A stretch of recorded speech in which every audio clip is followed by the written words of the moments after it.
Hey, this is Eric Krasno, and you are now listening to Plus One Volume 4, a collection from my podcast. In this volume, we've collected some interviews with some of my favorite artists. I started the podcast in the beginning of the pandemic with the intention of connecting with some of my favorite artists to talk about music, culture, and what inspires them to create. You will also hear us talk a lot about how the world was affected by the pandemic as it was all happening in real time. We talk about what it was like to be locked down and how that was creating a new musical landscape that really affected how we create and appreciate art. I hope you enjoy these conversations as much as I enjoyed having them.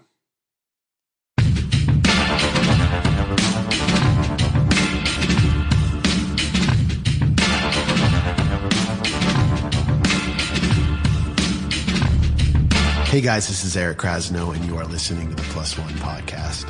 I want to thank everybody for tuning in and everyone that's been sharing the podcast and subscribing. And if you haven't subscribed yet, please do so at Apple Podcasts, Spotify, Stitcher, iHeartRadio, wherever you listen to your podcasts.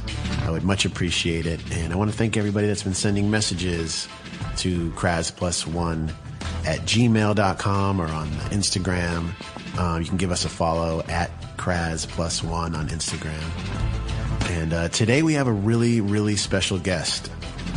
Don Was is one of my absolute favorite figures in music.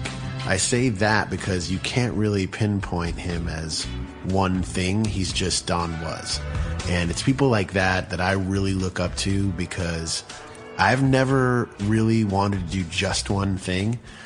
So I can really relate to him. He's a great bassist and musician and arranger, but also a great producer, an idea guy, a vibe guy. A lot of people always tell me, oh, Don Was, he's a vibe guy. And I think you'll get a sense of that during this interview. Talking with him is always enlightening for me. He's one of those guys that just drops gems all the time without really even thinking about it. And he also just knows how to bring the best out of a situation.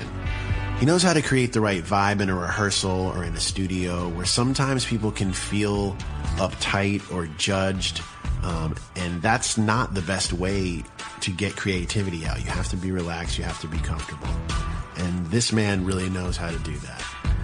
I've always learned a lot every time I've spoken to him, and this interview was no different. So let's get into it. He's an amazing bassist, composer, arranger, label president, and one of the iconic producers of his generation. Without further ado, I'd like to welcome today's Plus One, Mr. Don Was. Have you been producing remotely and doing sessions? Sample complete. Ready to continue?